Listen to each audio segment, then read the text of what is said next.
দেশজুড়ে আবারও উত্তপ্ত আলোচনা। কে কার সঙ্গে যোগসাজশ করছে, কে কার আস্থাভাজন। আলোচনার কেন্দ্রবিন্দুতে এবার সাবেক তথ্য উপদেষ্টা ও জাতীয় নাগরিক পার্টির আহ্বায়ক নাহিদ ইসলাম। সম্প্রতি একটি টেলিভিশন চ্যানেলে দেওয়া তার সাক্ষাৎকারে একের পর এক বিস্ফোরক মন্তব্যে যেন কেঁপে উঠছে রাজনৈতিক অঙ্গন।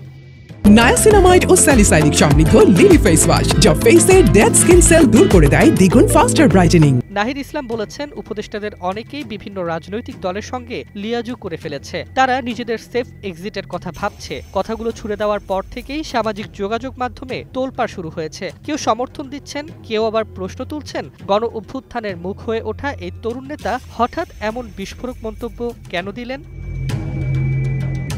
বৈষম্য বিরোধী ছাত্র আন্দোলনের সমন্বয়ক নাহিদ ইসলাম। সেই আন্দোলনের পরই ছাত্র প্রতিনিধি হিসেবে অন্তর্বর্তী সরকারের উপদেষ্টা হন তিনি। দায়িত্ব পান তথ্য মন্ত্রণালয়ের। কিন্তু মাত্র কয়েক মাস পরেই পদত্যাগ করে তিনি গঠন করেন জাতীয় নাগরিক পার্টি এনসিপি। কিন্তু এখন তার কণ্ঠে তীব্র হতাশা। নাহিদ ইসলাম বলছেন, আমরা নাগরিক সমাজ আর রাজনৈতিক দলগুলোর ওপর যে আস্থা রেখেছিলাম সেখানে আমরা প্রতারিত হয়েছি।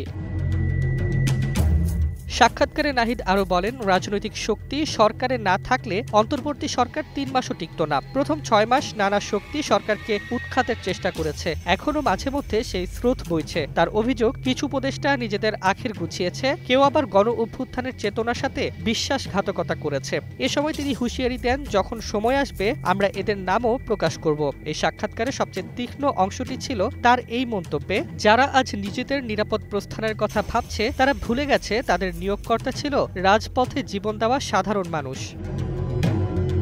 এই কথাগুলো ছড়িয়ে পড়তেই রাজনৈতিক মহলে তৈরি হয়েছে নতুন উত্তেজনা। কে সেই বেইমান উপদেষ্টা, কারা চাইছে সেফ এক্সিট? উত্তরের খোঁজে ব্যস্ত সবাই। তবে নাহিদ ইসলাম আপাতত নীরব। তার এই নীরবতাই যেন রহস্যকে আরও গভীর করে তুলেছে।